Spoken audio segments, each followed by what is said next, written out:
Hey everyone, I'm back. 9 months since my last video, but I'm finally here. I'm finally back and super excited about what's to come. I had a little bit of a burnout. This is topic for other discussions, but it's good to be back. Today, the video is going to be a direct continuation from my last video on art fundamentals. We're going to use the same structure. So if you haven't watched that, the link's going to be in the description. And we're gonna dive deeper and organize a little better and focus on drawing so that we can make some of those concepts a little more clear. The structure is the same. It builds on top of Jung An as well as Sam Newson's structures, and this is it. So basically breaking down all art fundamentals into four big areas. Two of them are gonna be a little easier to tackle, so technique and structure. I'm gonna explain those later. And the aesthetic part is gonna be a building thing with a lot of practice. You get better lines, better arrangement of values, edges, elements, and flow, overall flow in your images, in your designs, proportions, and so on.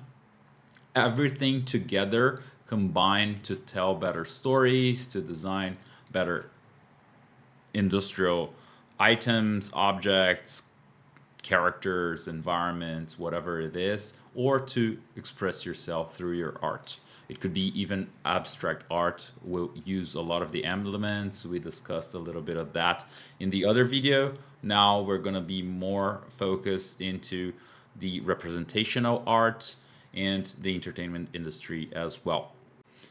In a world of AI art, I think the aesthetics and creative aspects are going to be so big that we really need to pay attention to them. In my own artistic growth, I focus too much on techniques, learning to see, as well as perspective, lighting, and so on, that I forgot the importance of this part.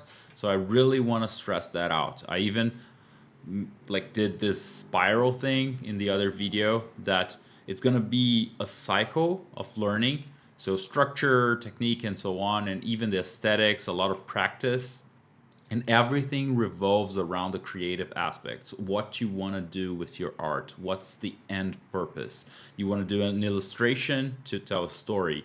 You want to do a design, or you want to express yourself and create a feeling in someone, or all of that together depending on what you're doing. If you're doing like concept art, blue sky concept art for an animation movie, you're going to be tackling all of those and creating feelings and so on. So it could be a combination, and you get better and better tackling all of those elements. And we're going to break them down each one step at a time, starting with technique. So basically, the elements that I put here are seeing and understanding and breaking down things, the media that you're using in software. It could be digital, the draftsmanship, so the quality of how you use that media or that software. It could be like Apple Pencil on iPad, using Procreate, or your tablet. For example, I prefer to use my old Intuos than any tablet that has a screen on it. It could be your pencil, charcoal, oil painting skills, applying paint, and so on. And last but not least, the memory drawing aspects that we're going to talk a lot about it. So let's start with scene. So what's basically scene in drawing? I love this example. It comes from Practice and Science of Drawing by Harold Speed. So basically, if you ask someone to draw a face, they're going to use a lot of symbols. So the triangle for the nose, the round circles for the eyes, the squares for the teeth, as well as like pointy things for the hair and a round face. So basically, they're going to create symbols and use a lot of symbols. It's the same if we ask to draw a house and we do something like this. So the clouds, the sun, and so on. But if you ask them to draw what they're seeing, they'll probably come up with something like this. They might not have the dexterity and the draftsmanship and the capacity of seeing to organize those proportions into this, But faces are a collection of values and light and shadow. So it's more accurate, something like this. If we look at this drawing that I did, it's basically a collection of different textures and value shapes that together form this museum that we have here in Sao Paulo, Brazil. So all those small pieces together, when we look at them from a distance, they look as something that is more realistic. In the final aspects of what we're going to see, we're going to use a little bit of both. The observation, more pictorial aspects, as well as the symbols and rational aspects of understanding the subject matter and representing that on paper. There are lots of different approaches to drawing, and I'm going to bring some of them as examples. To learn to better see, we can use Bargh, we can use Betty Edwards. Her examples are great. Let's look at some of them here. So this one is from one of her workshops, and it's basically what I just mentioned.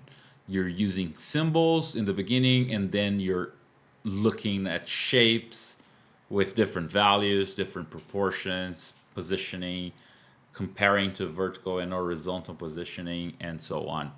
I've talked about this in other videos as well, but basically you can learn really fast, and using her method, you can really evolve your drawing if you're coming from something like this. Does that mean that this is worse than this? It depends on the application that you're going to do. If you're going for a more realistic approach, definitely looking at those shapes and breaking them down will be better. But this has its place. If we're looking at maybe a South Park representation of someone, you have those like interesting wrinkles and a lot of expression in here that could be interesting as well. So it really depends on what you're looking for. There are no betters and better and worse kind of situation in here. I've done a video on books, and both of those books that I mentioned are in there as well. They are the beginning of the journey. But I also included the memory drawing one in my 50 books, and I have had this book for a long time, but I didn't dive into it and read it fully until recently, and I love it. It's a completely different approach. I love to study academic painting and the 19th century kind of area, and this tells me that a lot of artists like Degas and Rodin, they had this memory approach that they learned from a specific master that I don't remember the name right now. If you know, please share in the comments for everyone to know. I'll get back to this book in a separate video and talk about all of those aspects, bring examples from those artists. But the importance of memory drawing, I think it's Père Lecoux, from what I'm seeing here. Now I remember. But anyways, it's basically, it starts with looking at shapes and representing them from memory after a few minutes, and so you go and draw them from memory. Then you go into more realistic things and things that exist, go into values, and then colors in the end of the whole journey. You can get from something like this to something like this from memory. This is an example from the author of that book. So it's really interesting, something that I haven't done a lot in my journey, that I feel that a lot of artists, we have the kangaroo example from Poroko and all of that. We tend not to focus so much on memory and building your visual library for drawing. A lot of good artists that draw from imagination and from creation as a whole, they do that a lot, and we'll get to that later on. So now let's jump to the other side of this diagram. This is basically what all courses around the whole internet will teach. especially the basic courses. So understanding of perspective, light, values, anatomy, and so on. So this is pretty straightforward. I'll just go through it. I love this by Andrew Loomis on his book Successful Drawing, this five piece structure. So basically, the proportion of things in 3 dimensions, how you place them in the space, the laws of perspective that put them into a 3 dimensional space with a horizon line and so on, and all the relationship with the viewer. The planes, and it gets more and more complex, the objects, all planes facing in different directions, and patterns that is more of a static aspect from our diagram, but also how you arrange all the values and the structure and cross hatching and so on in your page. This is going to be super important, and we'll get back to that. So perspective is the structure of everything. I've talked about this here on the channel a lot. There's this video that I did that covers how I learned perspective and how I would study how to draw, Frame Perspective 1, all great books. All the books that I'm mentioning will be in the description below with affiliate links. So if you want to help the channel, you can buy anything through that links, and we've got a little bit of a percentage on that. So it's basically understanding the construction of things. This is from FZD as well. So the basis of what they teach there is perspective. You're gonna grow into more complex items, even like here, this other example with vehicles from Frame Perspective 1, and round surfaces from this Brainstorm School bootcamp that they did. I love those examples. They really show what perspective is and how to build something in the 3 dimensional space. Getting from that to dynamic sketching is the next step, because you're gonna draw faster and looser and understand a lot of objects, start exploring your visual library and so on. I did talk about this here in the channel. Please check out this video if you want. The link is going to be in the description. And this is correlated as well with values, because it's building on top of everything. Now that you're using dynamic sketching both on form as well as a little bit of a texture and value aspects, and you can go all the way to full value structures, like you see here in the mountain, different planes. I'm going to talk on other videos about drawing rocks and rock formations. There are amazing examples by the artist Edgar Payne from the past. So there's a world to be explored here, and understanding light on primitive shapes, you get more and more complex. Sarah Simblett is another example of getting more complex. I love this book, Botany for the Artists. The link is also going to be in the description. So this structure, it's basically perspective and those spiral things, as well as applying texture and drawing. She does this beautifully. If you go into branches and getting like more and more complicated, she's a great resource for learning. And on anatomy, I did this video here on the channel. I think it covers everything that I know on learning anatomy and all the mistakes that I did from the past that I would do differently. So please refer to that if you have doubts on what is anatomy, how to learn it, and where to go. It's not everything, it's not written in stone, but it's an idea to start with.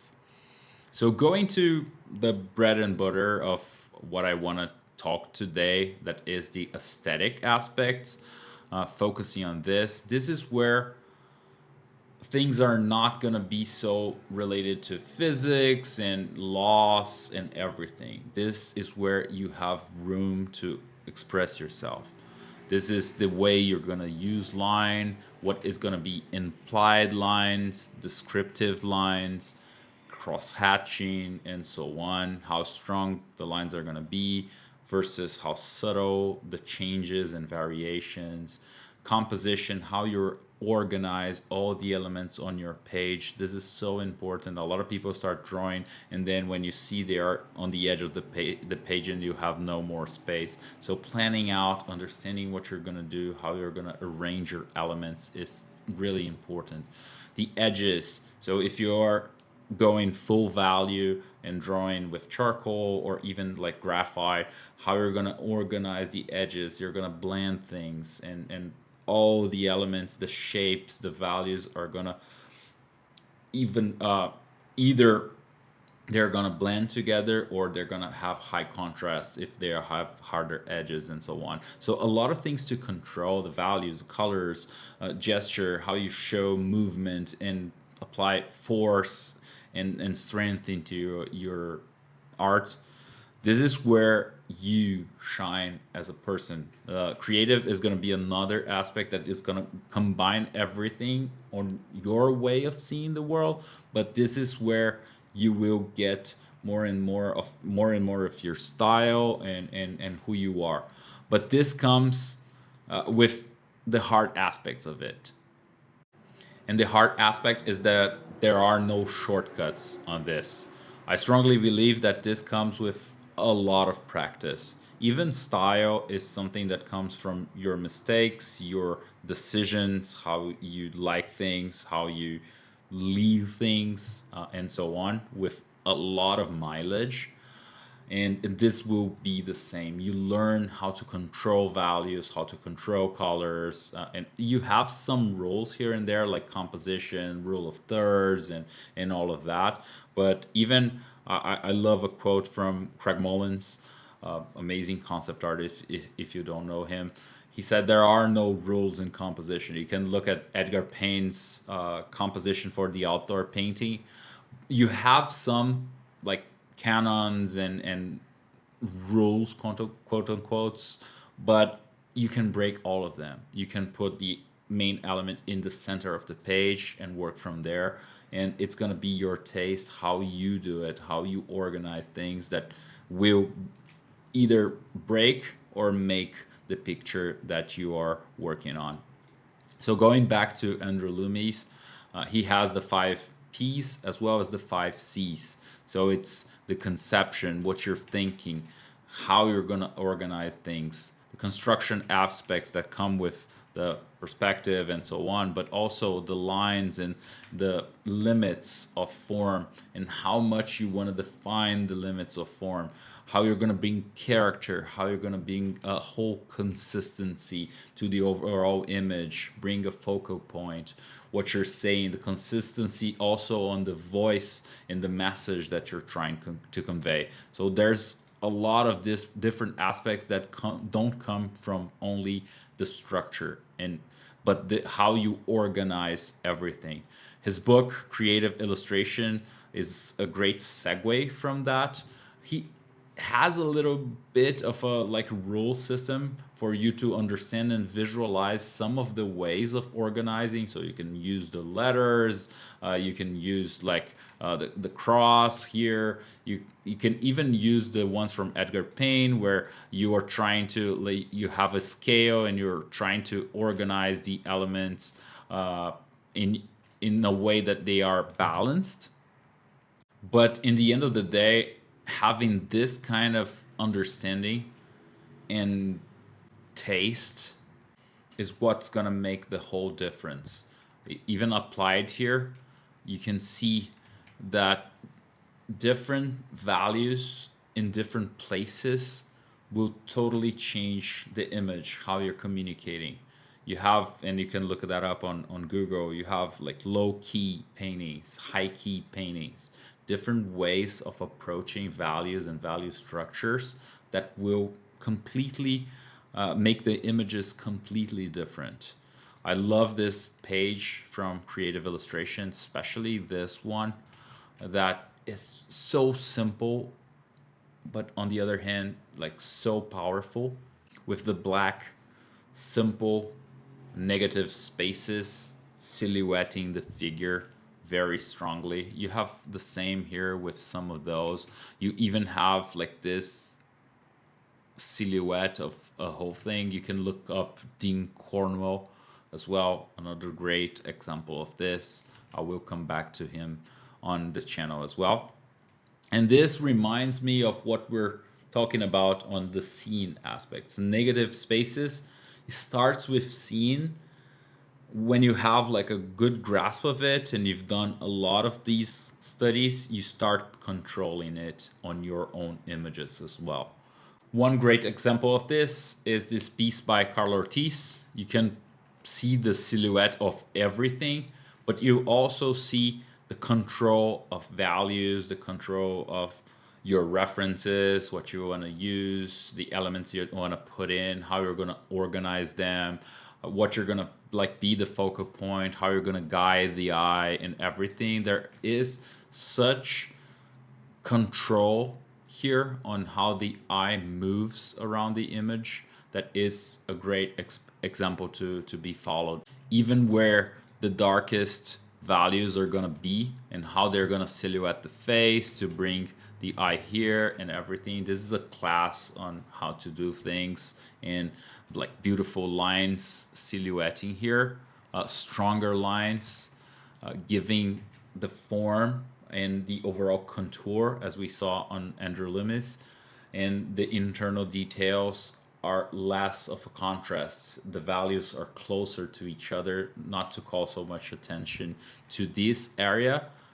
It's more of a complementary aspect of the whole composition. So this is so beautiful. I also want to point out Anderson, his etchings are unbelievable. The control of values here, we can't even like start describing. I really want to do some copies of this and see like how far I can get. I think it would be awesome. And this one with thicker lines, but also control of planes, the direction of the cross hatching. And to imagine that this was done through an etching process is just amazing. I had the privilege of seeing this at Isabella Stewart Gardner's museum in Boston. The museum has a big collection on Zorn. So if you are in the area or traveling there, don't miss that out.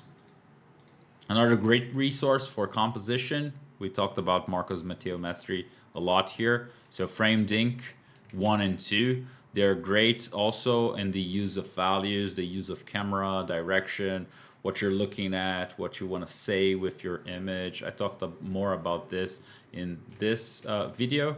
We missed the S in there, so it's this one. And Hans Bacher as well.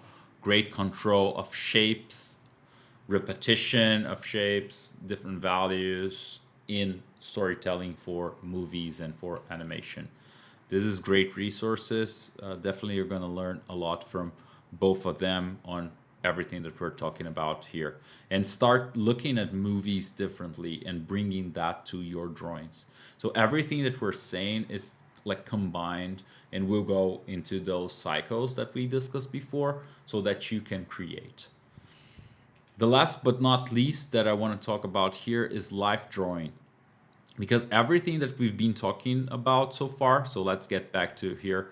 So the way you're going to use line, you're going to compose your elements and so on and so forth, is going to be done here. When you're in front of your subject matter, it could be an animal. This is Glenn Vilpo's work, amazing artist. Follow him. He has a lot of classes all over New Masters Academy, as well as private workshops and so on. A living master, so learn from him. And he has a lot of life drawing sessions that he does and films and so on.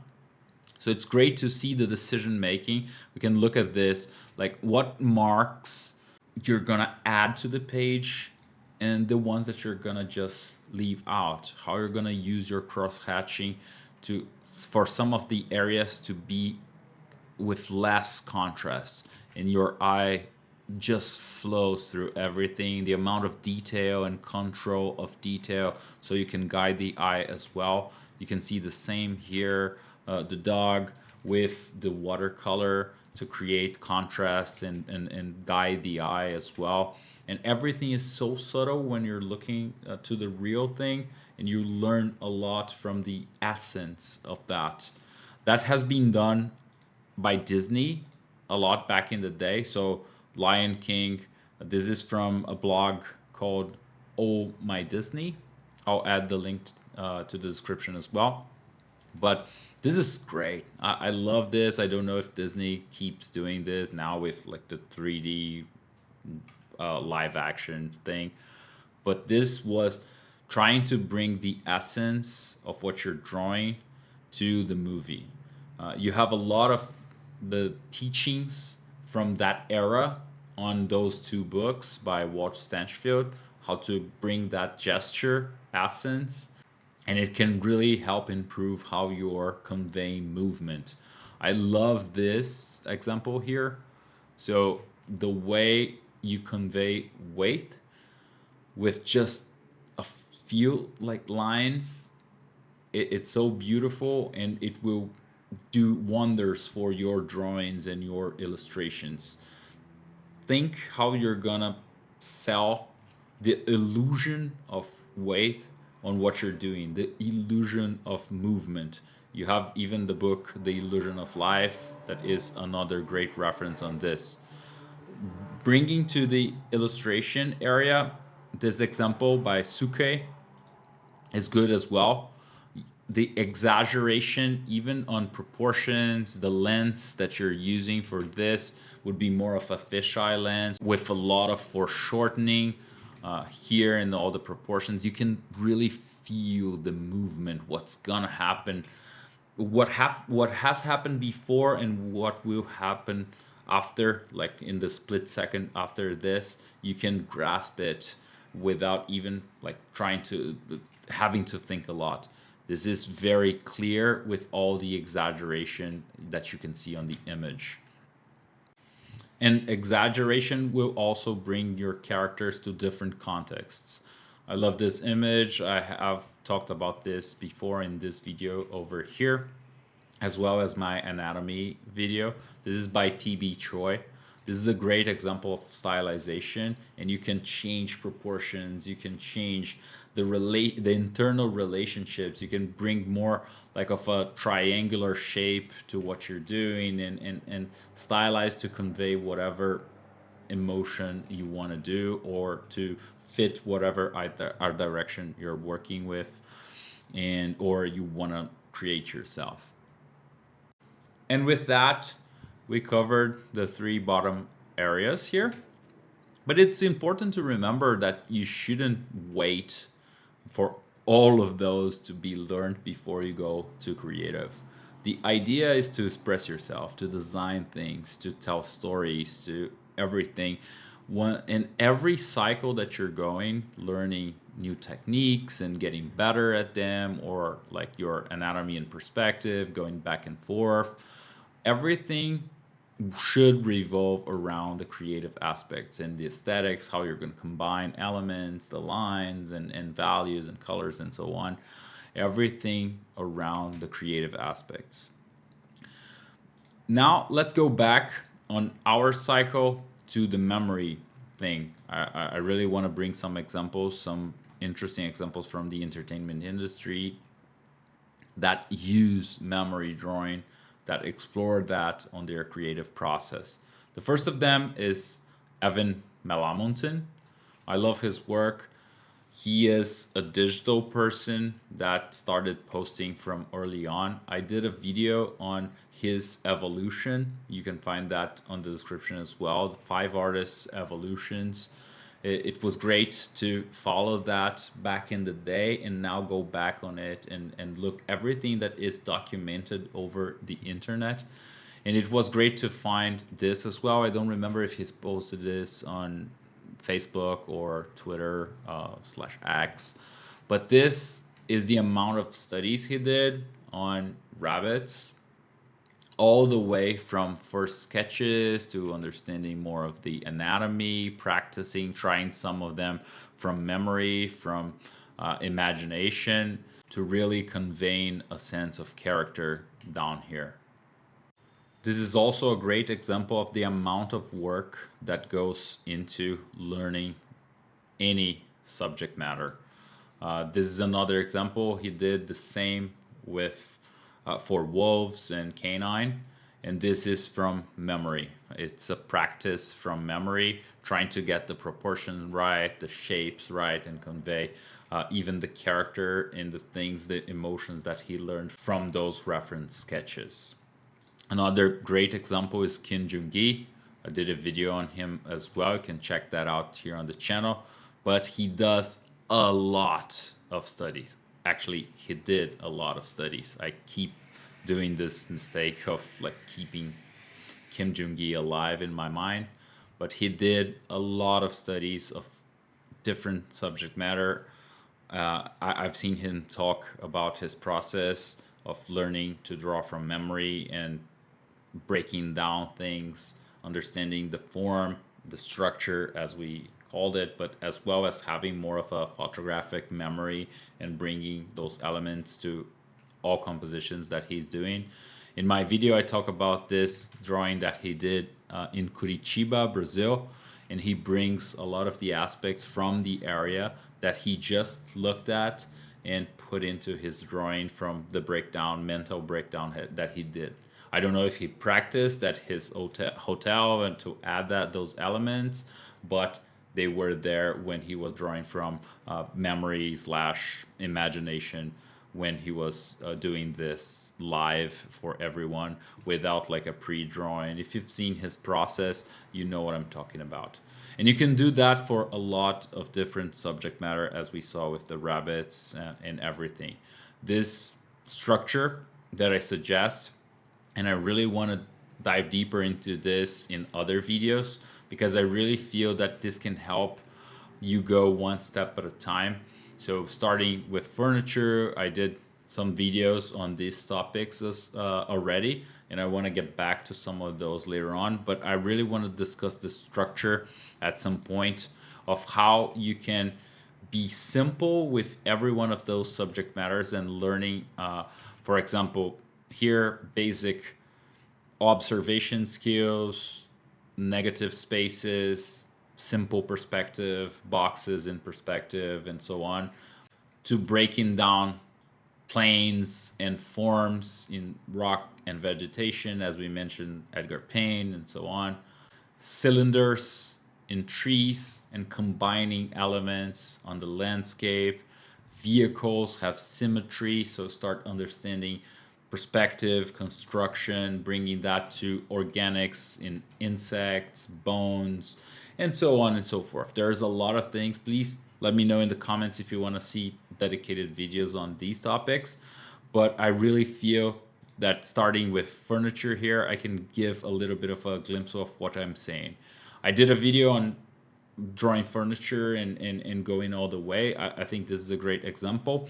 But here, as I said, you can focus just on the negative and positive spaces, trying to use the verticals and the horizontal line, the angles, how everything is related to your drawing in your page. You can go one step further and find your horizon line, looking at your perspective and understanding the boxes of the construction that you have over here, and how that goes. I'm using the mouse here, so I'm not going to do anything accurately, and get more and more complicated from something that is more square to adding details, round shapes, and getting more and more complex. You can even stay in the topic of furniture and start rendering things using what you've learned from someone like Marcos Matteo Mastri, using your cross hatching, giving texture, giving readability, different composition of chairs and elements, and so on. Mucha is a great example from art history. I've talked about him in the other video as well. I love this set of objects that he did and decoration elements. He even did a full design of a store that they put together in an exhibition I was able to attend in Prague. This was awesome.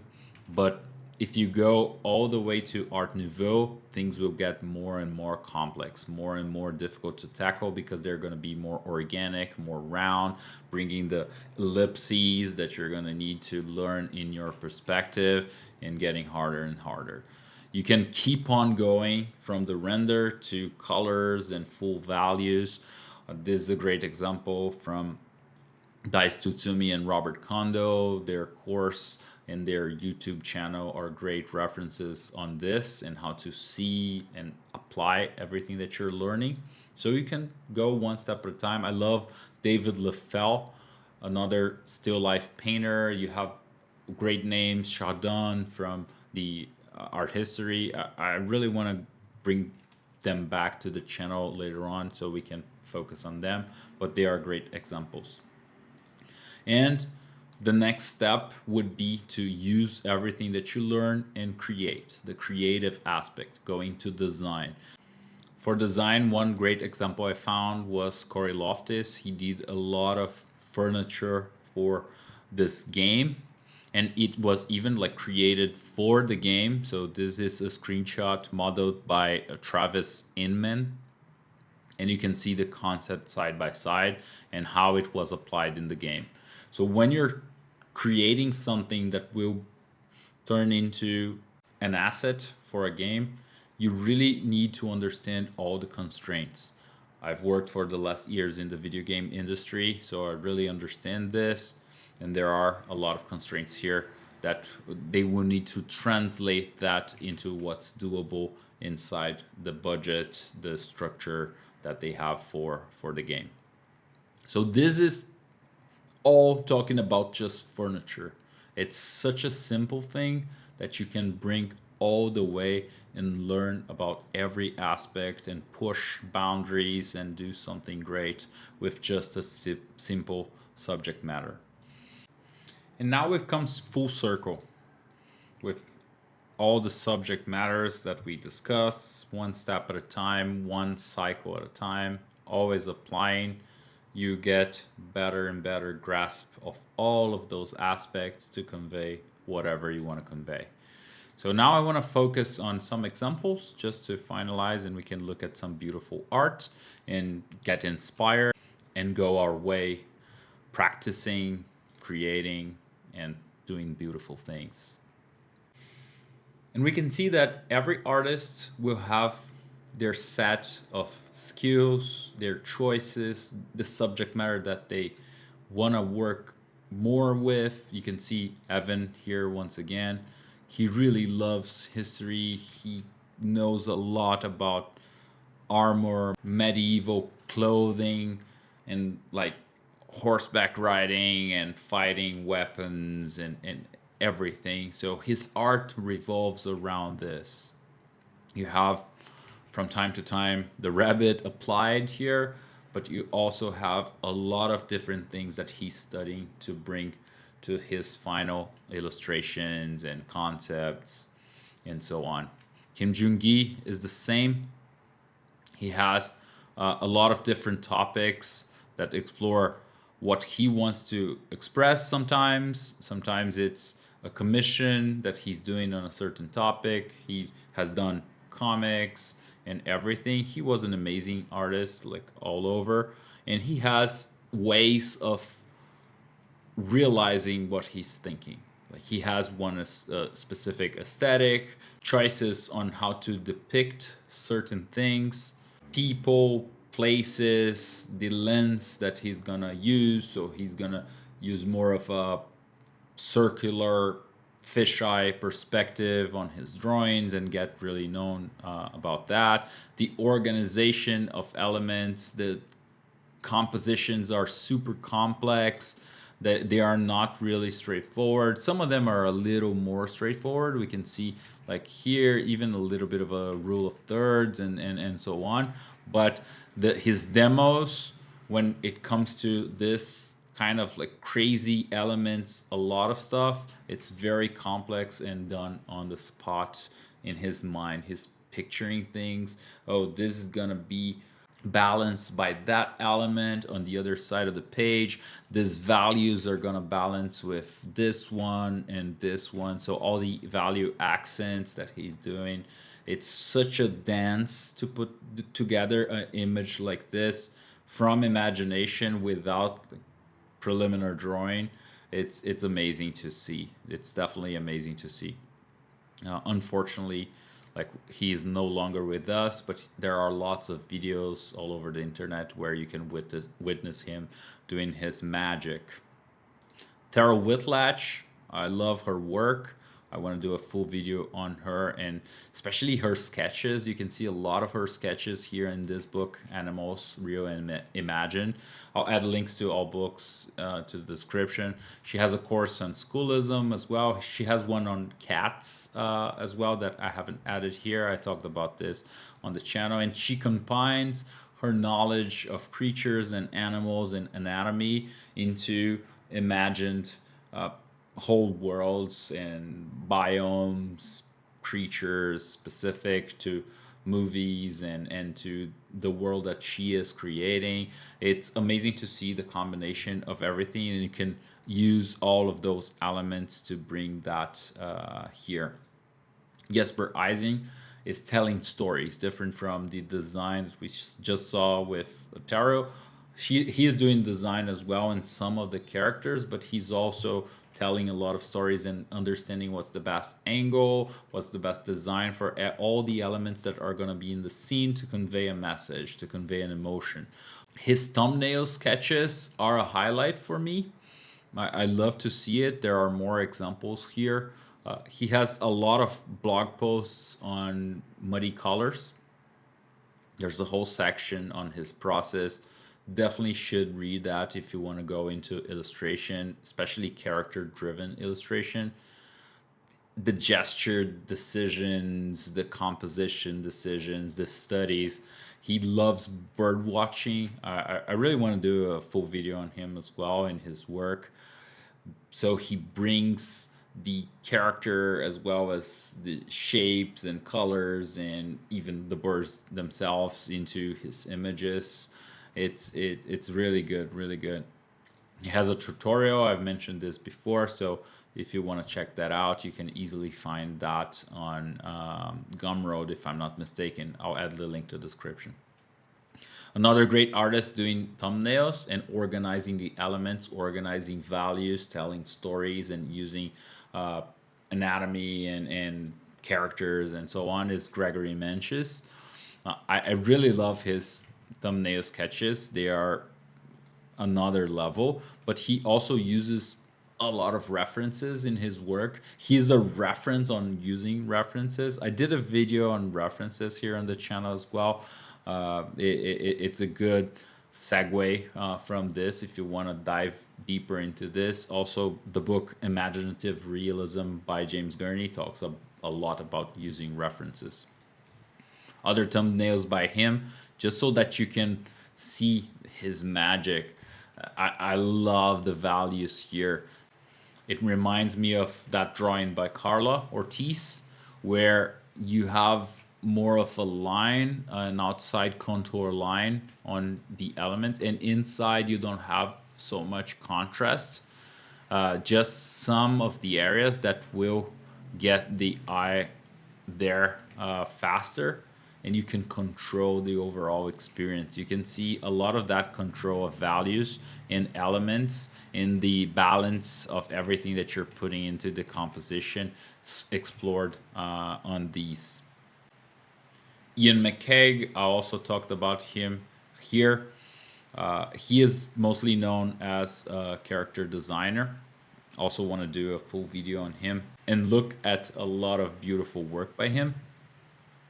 But he uses drawing and his skills and composition and storytelling to really tell stories in film.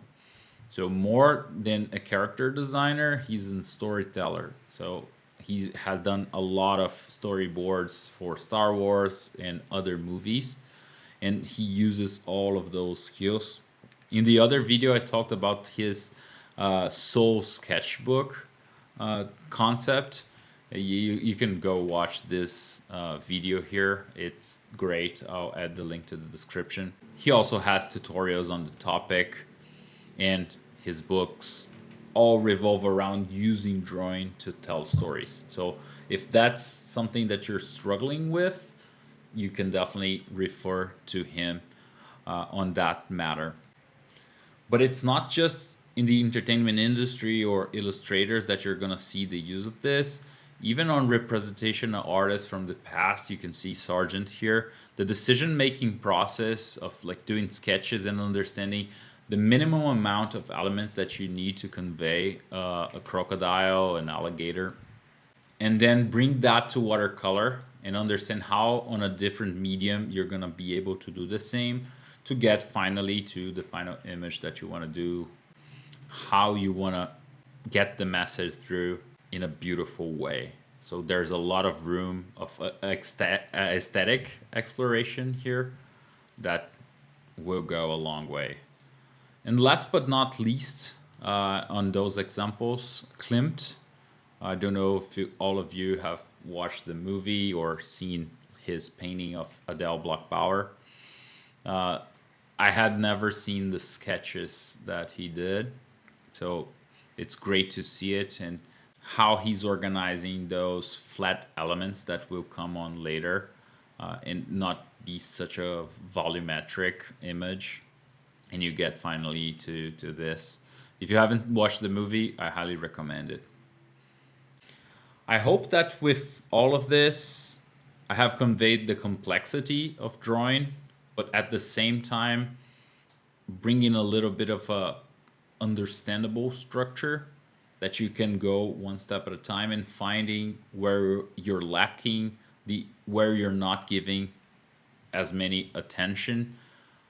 Myself, I've focused too much on technique and structure, a little bit on line and edges and value control, but almost nothing on designing and expressing myself and storytelling and so on. So I totally misunderstood this idea that I tried to convey right now, and it took its toll in my art. So if you're struggling with any of those, please share in the comments. I would love to know and maybe try and help a little bit, or the community can help a little bit as well. And always remember to get back to all of them one step at a time, having like those cycles and respecting the mileage that will go into creating your images. I hope this was useful. It's good to be back, and I hope to see you on other videos.